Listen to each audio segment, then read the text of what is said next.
9-я конференция Ингушского регионального отделения партии «Единая Россия» по традиции начинается с гимна в России и Ингушетии. Открывая мероприятие, секретарь Ингушского регионального отделения партии Зелимхан Евлоев выступил с докладом о проделанной работе за 2018 год, а также озвучил задачи на текущий год. Также он рассказал о съезде единороссов, который прошел в начале декабря прошлого года в Москве. В нем приняли участие президент страны Владимир Путин, председатель партии, премьер Дмитрий Медведев, а также единороссы со всех регионов Российской Федерации. Согласно решению съезда были приняты изменения в устав «Единой России». Так, например, в уставе предусмотрели преамбулу, в которой закреплены основные идеологические ценности партии. Прописали этические нормы партии, которые обязаны соблюдать члены и сторонники партии, а также кандидаты, выдвинутые партией на выборы различного уровня. Также предусмотрены нормы, усиливающие политическую роль партии, ее региональных отделений, повышающие внутрипартийную дисциплину. Упразднены старые и предусмотрены новые органы, обеспечивающие деятельность местных отделений.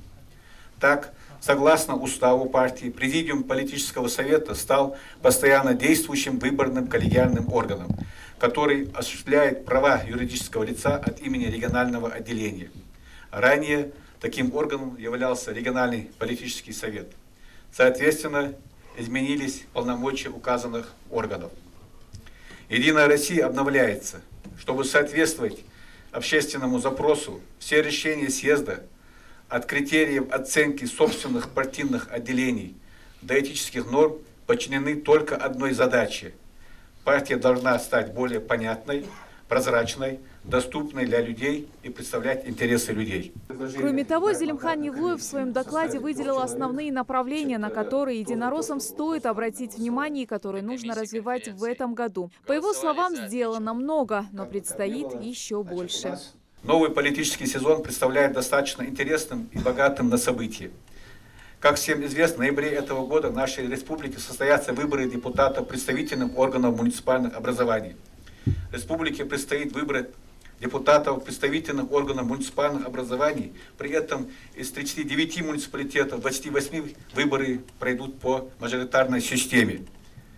Депутатский корпус муниципальных образований всегда формировался из достойных граждан и специалистов всех уровней, готовых в полной мере использовать свои знания и силы для дальнейшего развития своих территорий. Нам с вами предстоит большая и кропотливая работа, и поэтому считаю, в целях успешной организации данной избирательной кампании Ингушское региональное отделение партии «Единая Россия» в первую очередь должно уделять внимание в агитации и пропаганде реализуемых в регионе партийных проектов. Мы должны доводить до широкого круга людей информацию о том, что сделано по линии нашей партии в решении социально значимых и иных актуальных проблем, волнующих жителей республики. На повестку дня конференции было вынесено 7 вопросов. Один из них – о досрочном прекращении полномочий секретаря Ингушского регионального отделения партии «Единая Россия» Зелимхана Евлоева. Далее путем тайного голосования из 2 кандидатов выбрали одного. Выдано 101 бюллетеней. При вскрытии урны для тайного голосования оказалось 101 бюллетеней. Признаны недействительными 3 бюллетеня, признаны действительными 98 бюллетеней, погашено 3 бюллетеня. По результатам подсчета голосов распределились следующим образом.